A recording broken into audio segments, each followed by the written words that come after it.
Hey everyone, thanks for joining us on another webinar. Today we have Sarah Livingstone. She is, in full transparency, one of my clients with SCORE, so I am her mentor. So she has a really great presentation she's going to put on today in regards to burnout and just being burned out on the job. So we're going to be talking about that today. So take it away, Sarah. Hi guys, thank you so much for taking the survey. The reason I have you take the survey is because it's really good to have a pulse on how the group is doing. My company is called Are You Motivated? And I provide burnout prevention and intervention training for employees. There are two parts. The first is called the APH Talks training. And that's where I help manage signs and symptoms, understand what they are, and provide practical skills. And then there's the second part called charge up meetings. And that's where I work with employees to encourage and validate and continue the ball rolling with continued learning. So it's been a joy to do it with others. And that's what you're taking part in today, a charge up meeting. So hopefully I can encourage you and validate your lived experience as we go through this. Who can tell me what burnout is? Can you define burnout for me, just in your own words? And there's no right or wrong answer. So I'll give you a few more seconds. I have Felicity Woodcraft. Okay, let's see how your answer looks. Oh, okay, we have more. All right, feeling exhausted from the effort put into a task. Excellent. That's part of the first dimension, which is exhaustion. And I'll go over why there are dimensions in a second. Okay, Colin Morris, we have when you are feeling drained constantly in need of recharge. Yes. It's very interesting, the whole feeling drained. I will put this out there. Burnout is not about too much. It's about not enough. So too much is what stress is. There's too much on us. And the thing is, burnout, once we have too much on us, it gets to the point where we're depleted. It's very interesting. So let's keep going. Siegley, not getting out of bed for anything or anybody. Yes. And Micah, lack of motivation and exhaustion. Thank you so much, guys. So Felicity, I'm just going to write your name down. All right, thank you so much. Okay, who joined us? Rich, nice to see you. What I want you to do is look at the chat and scroll up. There is a survey. So if you can do the survey and then come back to us, that would be great. Thank you, Rich. Love the emoji.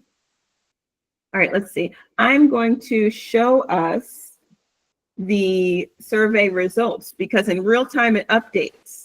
And so you'll be able to see, okay, where's everyone at? You are not alone. And then just like, how does it look? Our objectives for today, the first one is to identify the dimensions of burnout. So that way we can become aware of the signs and symptoms.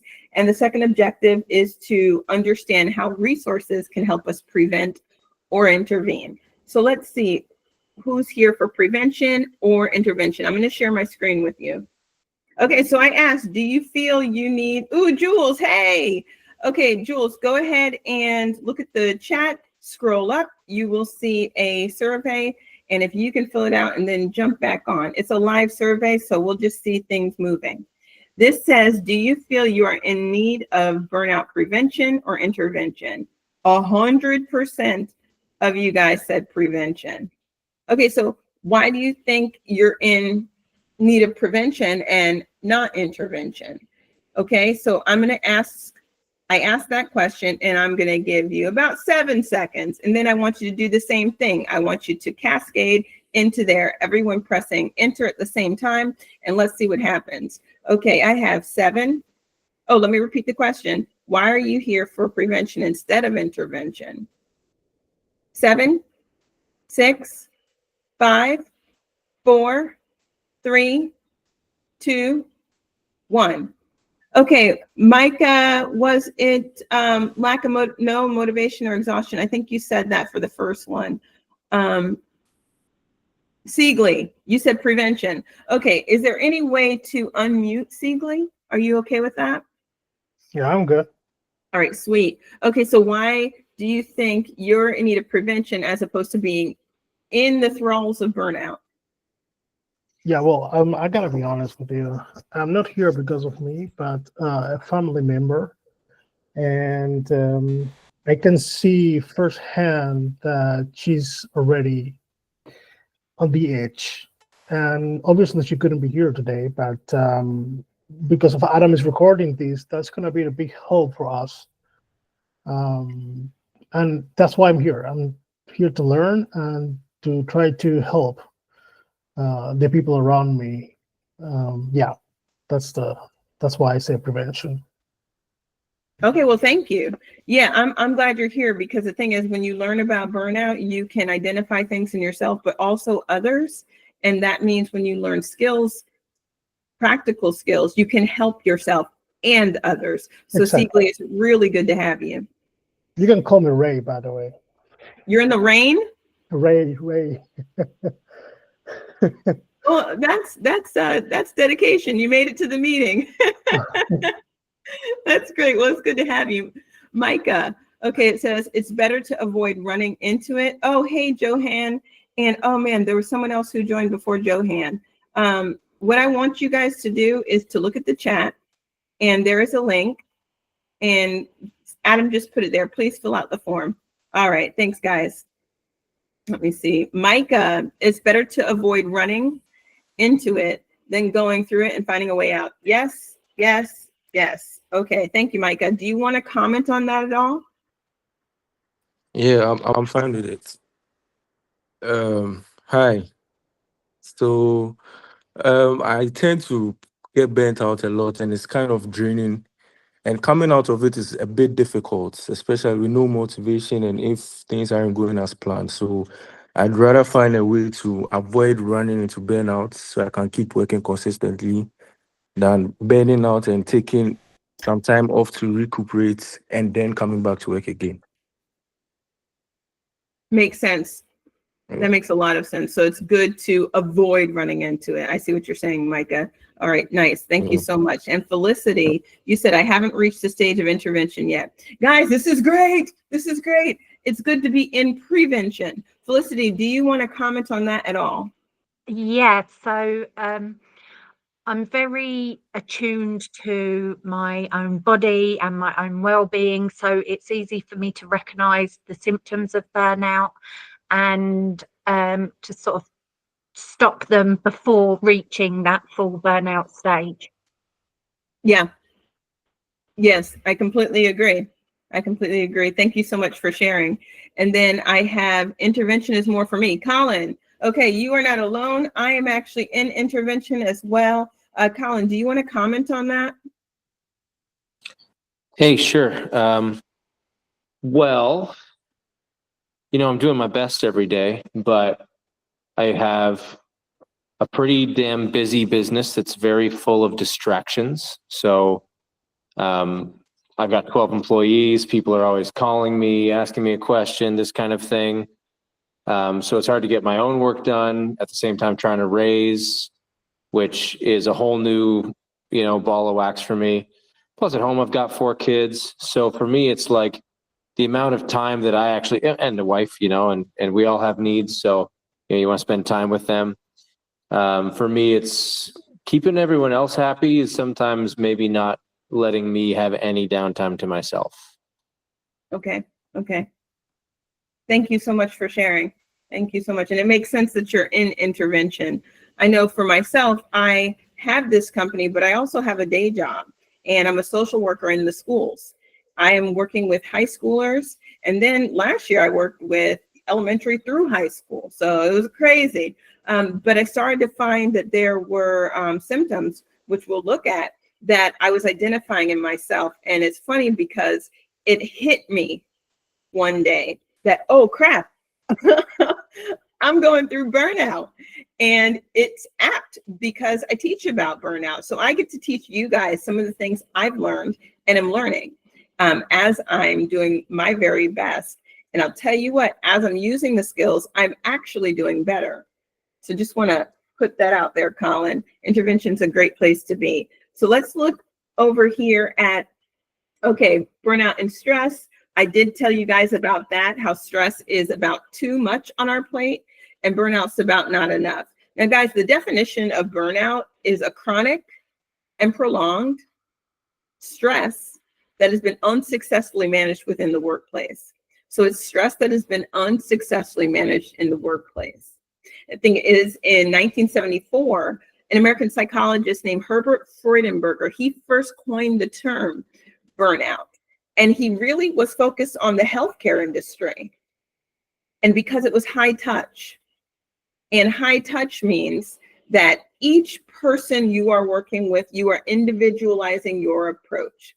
Now, guys, as founders, do you feel like with your company, you have to take into account the needs of other people, and people are different than one another? Do you feel like you have to individualize your approach with different people? And you can just put the thumbs up if you think that you find yourself there. Nevada was asking if you could have both at the same time. Oh, prevention and intervention? No, specifically stress and burnout. Because I'm often stressed, but I've experienced burnout a couple of times along this process. But I kind of feel like sometimes even in burnout, like I even have like more stress, like, if that makes sense. It makes a lot of sense. Thank you so much, because now I can clarify. So Nevada, thank you so much. Okay, so when the stress is so much and it's prolonged, then it starts to sap our joy. It starts to sap our motivation. It starts to sap the reason why we even started in the first place. You know, it impacts us mentally and physically. So it is very related to stress, and it incorporates stress. It's very interesting. It's that too much state that pulls us under. Does that make any sense? Yes, that makes perfect sense. Okay, thanks for having me clarify that, because it is a bit confusing, the too much or the too little, but still having the stress. So thanks, Nevada. Felicity, yes, absolutely. You need to meet the needs of the individual. Exactly. Yes. All right, so let's look burnout, and let's look back at this. Exhaustion. Did anyone find anything on the list of exhaustion that kind of stuck out? Okay, fill it in as you come to any thoughts. Oh, you know what that could mean? That could mean that Michael, you are the sole person who saw some things on here that Nevada saw something too. Okay, so Michael, let's address yours first. Anxiety and depression. Now it looks like, because the question was, is anything on here that kind of stood out to you? So Micah, let's start with you. Why did anxiety and depression stand out on a survey that asked about exhaustion? So I think during my burnout season, because currently I'm even in my burnout period, if I should say, I tend to get very depressed because I'm anxious, and my anxiety is about the whole company, about the future of the company, my investors, my co-founders, our plans for the next few months. Will it be able to come through? Would investors like what we have? Will we be able to secure more funding for it? So it just keeps me up thinking, so much anxiety. And in the midst of that, I tend to get more depressed because I become a bit pessimistic, especially when things aren't going how they should. So yeah, I kind of related to that a bit. Okay. Thank you. Now, Micah, with what you're saying, do you ever find like you have it all on your mind at once, and so you are trying to not let go of any thought because you're afraid that you will lose that thought? Yes, I'm the type of person that tends to give in 100% whenever I'm working on something. So I tend to lose myself in the whole process and the whole business. So it's always on my mind 24/7, and kind of keeps me up at night too. So it's a lot. Yeah. And quickly, Micah, something that I've been doing lately is called time blocking. It's very similar to to-do list, but it's different. Okay, because a lot of times with our minds, we can fear that we are going to forget something. And so we keep everything going in our head so that way we don't forget something. And there's the thing about getting it out. And what were you thinking, Micah? No, I was saying, yeah, I agree with what you're saying. Oh, okay. And so we sometimes just don't let anything go because we're afraid to let something go in case we forget it. So with the time blocking, it's pretty cool. You guys can look it up. You actually break down your thoughts and the things that you need to do. And the thing is, you put it in blocks of time. You put in their worry time as well. So that is the time where you're able to really consider the things in your mind that you weren't able to get down. But the other times, since everything's on the paper, Micah, you don't have to remember everything. It's amazing how it can free up your mind. And it's not in a to-do list. It's in parts. What do you think about that? Yeah, I think it's a solution I could try out and see how things work out. So I mean, it's a step to recovering. So I will try that process out and see how it works for me. Excellent. Okay, because it's all about practical skills, right? Okay, Nevada, you found hypertension. Sometimes stress gets a bit high, and you almost need to sleep to reset. Yeah. Okay, I see what you're saying. Now, Nevada, why was that surprising for you to find out on the list of exhaustion? Because usually exhaustion and like hypertension, I just don't really relate most of the time, because you'd think that when you're exhausted, your heart's at like a lower rate, you know. But I've seen to where I didn't, when I did the survey, I kind of didn't click it because like they don't have like an actual diagnosis or anything like that, you know. But I have noticed that the higher my stress level goes, sometimes it's kind of like when I even say you just need to sleep to reset, I'll get extremely tired. Like I'll have this rush of energy. I get a lot done. It becomes a lot to manage and do. And then I almost like feel like I go cross-eyed sometimes. And I just need to like literally shut my brain off in order to sleep. Yeah, I hear what you're saying, and I definitely can relate to you with that. Thank you so much for sharing. Thank you. Felicity, you said having multiple medical conditions, it's difficult to determine what the stress burnout symptoms are and what may be medical anyway. Good point. Okay, Felicity, before I ask you, one of the things is, guys, when you see this list, if there's anything on here that seems like, maybe I could talk to the doctor about that, talk to the doctor about that, because you have to rule out a medical condition. Because what you're going through might not be, I just need practical skills to get through this, but there could be something wrong. So I encourage you, if any of these things, like the gastrointestinal issues, the hypertension, like you were talking about, Nevada, even the everyday feels like a bad day, is that clinical depression? How long is that lasting? What's the longevity of your symptoms? So please, I encourage you to, if you have a primary care doctor or anything like that, to go ahead and ask if you need to. Felicity, did you want to comment on that? Again, it just comes down to knowing my conditions really well and knowing sort of the base level for them and the changes to those symptoms. So everything is sort of covered medically anyway, but it's difficult to know, am I just having a bad day medically, or is this because of stress or burnout or something different? Yeah, I hear you with that. I struggle with my mental health, Felicity, and I take medication for it. And sometimes I don't know if it's my mental health difficulties or if it's a symptom of burnout, or are they the same, or is it at the same time? Yeah. Right? So it is good to sparse it out and to see it like this. Let's see. Let me move on from exhaustion, guys. Thank you so much for responding. Depersonalization. Now, have you heard of the term depersonalization before?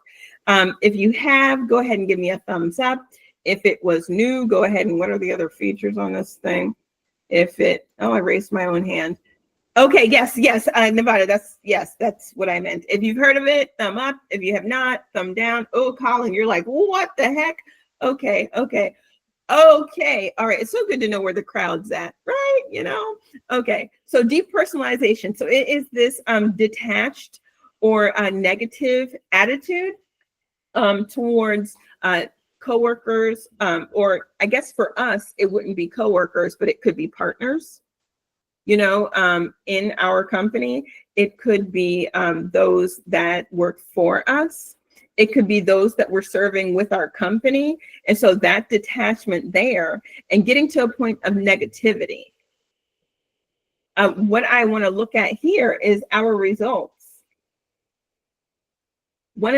Okay, so none of this applies to me. Okay, so someone who said none of this. Well, now that I defined depersonalization, that negative kind of detachment, does anyone find who selected none of this applies to me? Do you find at all that you feel negative, any negative feelings towards those you serve or work with?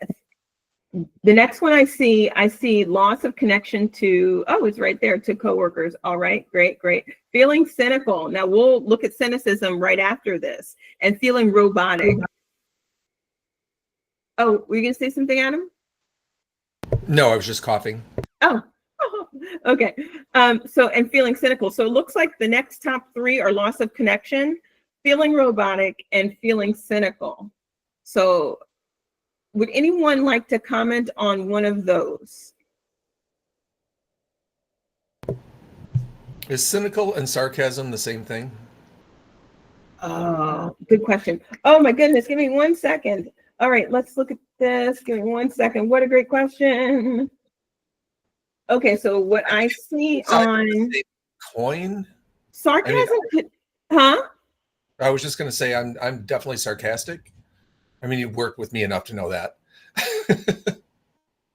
Well, it depends, because your sarcasm, is there any root in pessimism? I think it's a culmination of both sides. So you see the pessimism in, what is going on, and you also see the potential for it, but you're making a joke on the bad side, hoping for the good side. Mm-hmm. Okay. So I would say, if that makes any sense. No, it makes a lot of sense. Yeah, I would say that can be found under cynicism. Yeah. Yeah. Like if, your boss says, okay, this is what we're going to do. And that there's a ton of holes in that plan. And you go, what could go wrong? That's both sides of the equation in one sentence. That's true. And now, are you thinking with that, like, definitely something's going to go wrong? I mean, it definitely could, but it definitely could not too, That's true. So that, with something like that, I would watch it, because sometimes it's good. Like, I know, hey guys, dating apps, my goodness, right? Okay, so sometimes people are seeking sarcasm, somebody who can keep up with them with sarcasm. So some of these things are not completely bad. They have some good sides to it, but maybe when it's not serving us is when there's an issue. Okay, sarcasm more like coping mechanism though. Johan, yes. But Johan, there is something called maladaptive coping. And so that's coping in a way that doesn't serve us. It's coping in a way that, go ahead. No, I agree with you on that, yeah. But I think sarcasm can be also, I mean, if it's applied with a bit of humor and so on, it is just a way of alleviating stress and sort of deflecting. Whereas cynicism is more of a attitude, sort of more of a continued direct attitude towards a whole variety of issues, or a whole variety of, it's an outlook on life almost. Whereas sarcasm is just a way of coping and of interacting with life. It's not quite the same. Wow. That's a great observation. Yeah, I'll go with that. That sounds great. That makes a lot of sense. Thank you for breaking that down. Yeah, because I don't have to be right about everything. I'm going based on the things that I've learned, but I'm a constant learner. Thank you so much for sharing that. You really helped the group. And Felicity, you said, I think there's a fine line between cynicism and caution. All right, let's go on to cynicism.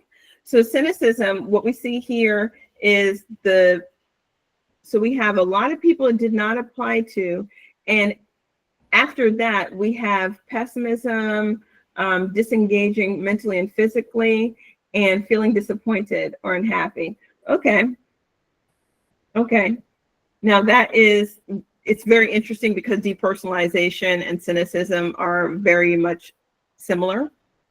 In fact, when burnout was first broken down by a lady by the name of Christina Maslow, her and a lady named Susan Jackson, they actually put the signs and symptoms into dimensions. They're the ones that did that. And the reason is so that way we can tackle things more pointedly. And what they did is they didn't have the dimension of cynicism. They just had exhaustion, depersonalization, and inefficacy. So it's really about how you choose to break it down. And Adam just put a link in the chat. Yep, and that link is to a paper I wrote in my during my MBA on change, like affecting change in the workplace, so change management. Oh. And so everybody can learn on that one to grow on. Thank you. Yeah, you're welcome. Yeah, thanks. You're gonna have to. Hopefully, this will stay in the chat when we're done. All right, inefficacy, guys. We have the top one, I feel less productive, and the next, I feel ineffectual and unimportant. We have between 50 and 60%. So about 55% with I doubt my own success. That's the one that's 55%. Okay. Anybody have a comment on that? Like why you doubt your own success? As a founder, everybody should be raising their hand and saying something. We all go through an imposter syndrome, so preach. Yeah. Overthinking. Mm-hmm. Well, everything's on your shoulders, and if it goes wrong, it's all on you, and you don't really know if you can do what you're setting out to do. You think you can, enough to put your money where your mouth is, and maybe someone else's money where your mouth is. And you do everything you can to build your case. And then things go wrong, and sometimes completely out of your control. And you sometimes, I don't know, it depends on who you are. I know a lot of folks who just sort of blame everyone else whenever something goes wrong. I'm kind of the type where I just blame myself every time. And so you take that on, it beats you up. Mm-hmm. Even if it wasn't really your fault. Yeah. I agree. I know something else is when people ask, so how's it going? So how's the company going? How many clients do you have? It's like, it can almost like, for me, it's hard. Entrepreneurship is hard. And I feel like people don't get that sometimes. They think you start a company and if you don't immediately see results, then you're a failure. Or at least maybe that's how I feel when I'm asked that question and I don't have the greatest answer to their question. So I know personally, I can doubt my own success when I'm asked about it and I don't have the answer that I think they're looking for. Thank you for answering, Felicity and Johan. I totally agree. We all do. Most of us are probably hard on ourselves. Don't we always strive for better? Yeah, I agree. All right, so good. I'm glad that we saw there's hope. How do you feel at the end of the workday? Okay, what I want to look at here are the predictors and causes. There are some predictors and causes. Okay, now a lot of these are for employees, but they can also be for business owners. because it's kind of across the board. The first one, we have excessive workload and job demands. That one's across the board. So making time for family is something that can help. Letting go of activities that you no longer enjoy. That's a cool one. Okay, why is this one switched to here? Sorry about that, guys. Here we go. Letting go of activities that you no longer enjoy. Is anyone doing something that they used to enjoy but no longer do, but they're still doing it? I used to listen to a lot of music, and I have not done that lately. Okay, so there's something you should do that you used to enjoy. Yep. Okay. Okay. Unplugged from reality. So. Now, the thing is, sometimes we're doing something that we no longer enjoy, but we're just like, we used to, or we should, where it's taking place of something that we can place in there that fills our cup, because burnout's about depletion. And so if something is taking the space of something else that can bring you joy and satisfaction, you might need to cut it out. And Felicity said, I try not to cling to things that no longer give me joy. Exactly. Lack of control or autonomy, working to put out fires in one area of life to relieve pressure at work. So for us, it would be working to put out fires in one area of our life to relieve pressure with our company. That is actually a way of tackling, in some ways, to be able to address something one at a time. And that's also what you find with burnout when you look at it separately in the dimensions. You take on one thing, so that way you're not overwhelmed with everything. So pick something that you can focus in on. And if you guys want, I can give you this document later. A lack of social integration, a lack of fair and respectful treatment. Now, this is all around. So this can be fair and respectful treatment from those who are working for you. This can be from those who are around you in general. That can be from partners, and partners as far as like with work. So there can be difficulty there. Lack of fit when one's personal values and the conflict with those of the workplace. Does anyone feel like their values have been revised since owning a company? Yes, I think my values have completely changed. When I used to be in the film industry, and I was also very involved with my work at that stage. But since then, I think, well, I'm no longer married, for one thing. I think I've completely married, or got married to my work and to my ambitions. So personal relationships have definitely changed. Yeah. For better or worse, I'm not certain. Mm-hmm. But yeah, my values have changed, definitely. Mm-hmm. Mm-hmm. Thank you so much for sharing. Anybody else feel like their values have shifted that would like to share?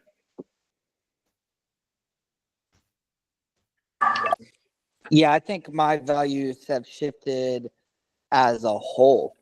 I kind of got to the point in my whole entrepreneurship to where I didn't do really anything but work. And if anybody wanted to spend time with me, it was even at work, so like even like personal hobbies, I let go of all of that. Yeah. Mm-hmm. Thank you for sharing, Nevada. Anybody else have any thoughts about that? Yeah, me. I think there's nothing to be how to put this in a good way. I think we all go through that process at the beginning of being a founder, because it's a sacrifice, right? You have a goal, and you kind of have to block everything else, right? You got to do it full time. It's not something to be ashamed of, or something like should block you, or see. I don't see it as a problem, to be honest. I did block a lot of things in my life to be to where I am today. I don't regret it really, because at the beginning it's a grind. You have to go through all this stuff. you're gonna block friends and family sometimes, and a lot of the things, a lot of the freedom you had before, I think is normal. At least for me, at the beginning, it just a sacrifice that I was willing to take in order to be successful. Yeah, Sigley, I agree. And I think it is one of those, it's not necessarily bad. You know, maybe it's when it's in excess, you know, but revising our values, sometimes that is a good thing. So I think that's a good point. And just like the other person who said sarcasm, you know, doesn't necessarily have to be negative. So things are not, it's very good to be able to process out loud. So thank you guys so much. Lack of fit of one's values and those of the workplace, and then lack of clarity. Okay, guys, resources, just as we're closing, I want you to know about resources. It's anything that helps or supports someone or something. So a resource is anything that helps or supports someone or something. And some of the resources that we have in our lives can impact how we're managing burnout. I want to show you some things here.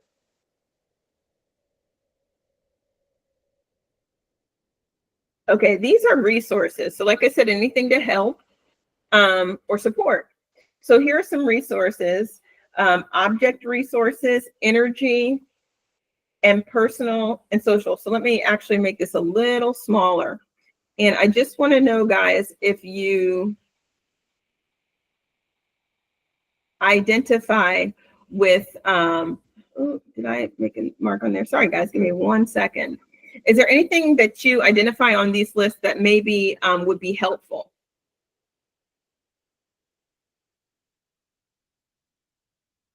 Nevada, okay, what are you thinking, Micah?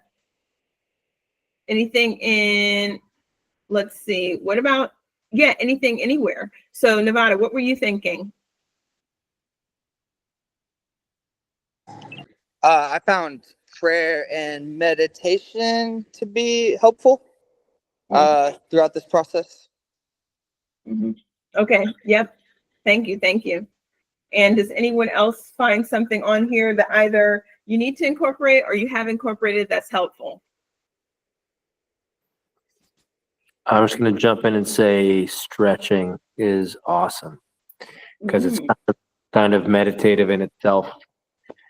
And you take out a lot of that body pain that can build up, especially when you're sitting in a chair all the time or driving places or what have you. Yeah. What we do is not very physical in nature. We're more in our heads. So getting into your body is good. Yeah, thank you. I did start stretching at night. I do it when I haven't gone to the gym, but it's probably something I should do more often, Colin, because it really does do something for my body, which taking care of ourselves in any way helps us go towards preventing or intervening with burnout. So that's a really good point because it does help, especially guys, if as we're getting older, staying agile, staying limber is definitely something helpful. So we're on here, I think I missed a few things. Felicity said, in the UK, there are many business-focused mental health and confidence resources that an employer can subscribe to, and then free for all employees. Stretching and yoga is great release for myself. Yes, thank you. All right, I want to look at a few unconventional, well, not necessarily unconventional, but some things that could help us. All right. So when we're focusing on utilizing resources in different areas of our life to be the most effective at work, these are some things that can help. And so by strengthening your knowledge of resources, and guys, I can also give you this document if it would be helpful. Work resources, there's something pretty cool. Does anyone find themselves like you go home and you're still thinking about what you need to do for the company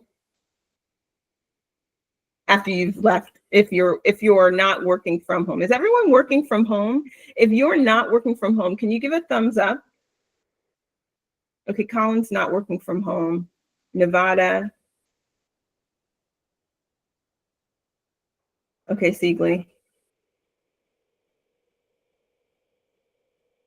Well, I know definitely during the days, like I said, as a social worker, I'm working outside of the home. And what can happen is on your way to home, you are still mulling over things that you need to do that didn't get done, and that sort of thing. And you actually can sometimes bring it home with you. A cool trick is stop thinking at the interstate line. Okay, interstate sign.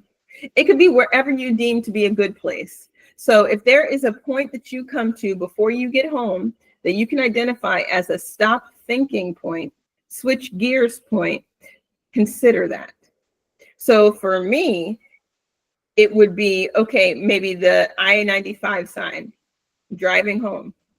And I know I can worry, I can think about everything until I get to that sign and stop. It's amazing what we can do with habits. It's amazing how we can change our habits. The ability to adapt and change is something called neuroplasticity. I just want to put that out there, and it empowers, because it is a way to manage our habits and build new habits. So this is something that's simple that you could build that might help you to be able to cut things off and be present at home. Does anybody have any thought from that? Okay, so wait, I work from home and it's difficult to switch to work mode to home mode. Oh, especially if I feel I'm on a roll. This is true. So does anybody have a thought that could help Felicity with that?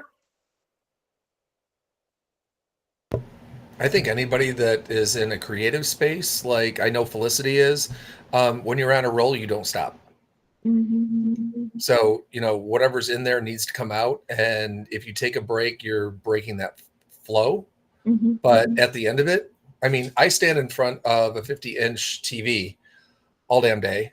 Mm-hmm. That is my work. And like when I leave that area, it's, like I've said, I think I might have told you this once before, Sarah, that, I've stood in front of the screen for like 12 to 15 hours. And it was like my eyes were turning square. That's how bad things were. Mm-hmm. So just like walking away definitely helps. Yeah. Is now, Felicity, is it difficult to be able to, like, when you keep going and you're in work mode and it's difficult to stop the roll that you're on, is there any way to, man, sometimes I lose my thoughts. Okay, so give me a second, guys. All right, is there any way to leave anything for the next day? Like, do you ever feel like if you were to maybe time block, like we talked about before, where you're able to put things down in slots? I think So that way you don't forget, or like not forget. Oh, go ahead, Felicity, go ahead. like Adam said, because my my role is very creative and involves a lot of sort of deep research into people's habits and things like that. I feel if I'm on that role, I don't want to lose that momentum and then sort of drift from where I was. So I tend to just power through the however long it takes me to finish that sort of thought process. Okay. Now, Felicity, are you taking breaks during the day? I do take many breaks, yeah, during the day. Due to health, I'm sort of limited to what I can do and where I can go anyway. So I don't stick to a sort of 9 to 5 or anything like that sort of work schedule. It's an as and when I can. So I do tend to do huge chunks of work and then maybe a day of pretty much none. And it does seem to work as the balance, but I have gone sort of 5 days straight of full on work mode and then felt the effects afterwards. Now, and Rich, I'm going to get you in just one second. Now, Felicity, I think something you said that was huge about the fact that you have that day sometimes that you're not going to, that you don't do anything. Is there any way that that can be like a constant, that you, like there is one day you take that you are able to just breathe a bit? Yeah, there's at least one day a week Okay. where I do regularly. Like Sundays are usually family days. I have 3 children. I have a big extended family, and we all get together on a Sunday. So that is usually my no work or doing the fun things like creating images and artwork and things like that. If I was going to do any work at all. So yeah. Okay. Rich, what were you thinking? Hi guys. So I just have a couple of things to share, maybe a couple of best practices as I have been, founded a couple of companies, and now I do find myself, I'm a mentor as well, and I work with students in high school and in college. And then, we do a lot of pitch events, and we see a lot of burnout, we see a lot of stuff. So I've kind of implemented a couple of best practices. One is, so I have a 2-story house, and the bedroom is upstairs.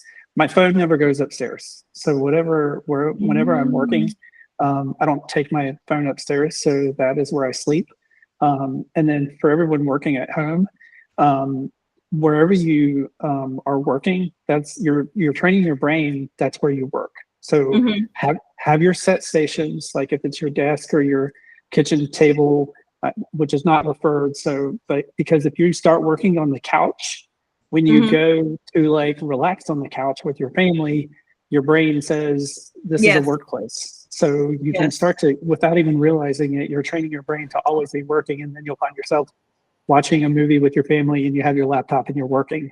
So be cognizant of where you're working at home, and do those best practices. I mean, if you feel like you're going to miss something, I just keep a notepad and a pen by my bed. That way, if I do wake up and I have an idea or I remember somebody that I have to follow up with, I write it down, and then I go back to sleep, because that screen time gets your brain going. All those studies about screen time, as much time as we spend on the screen, and what Adam was talking about, I do believe that there is some repercussions of that much time staring at the screen.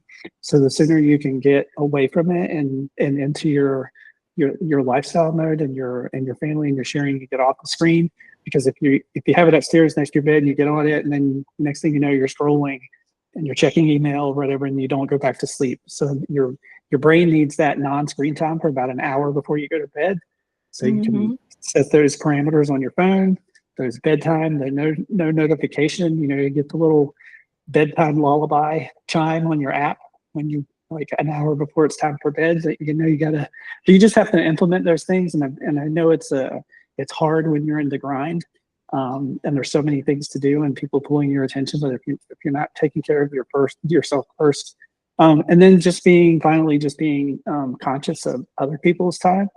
So if I am working outside of normal hours and I'm responding to emails and stuff, and then people get them and they feel this overwhelming need to reply, I actually added a little kind of well-being statements in my signature block. And it just kind of basically says that we all work outside of normal hours, and I sent this email when it's convenient for me. That doesn't mean that you have to respond now. Just respond at a time that's convenient for you.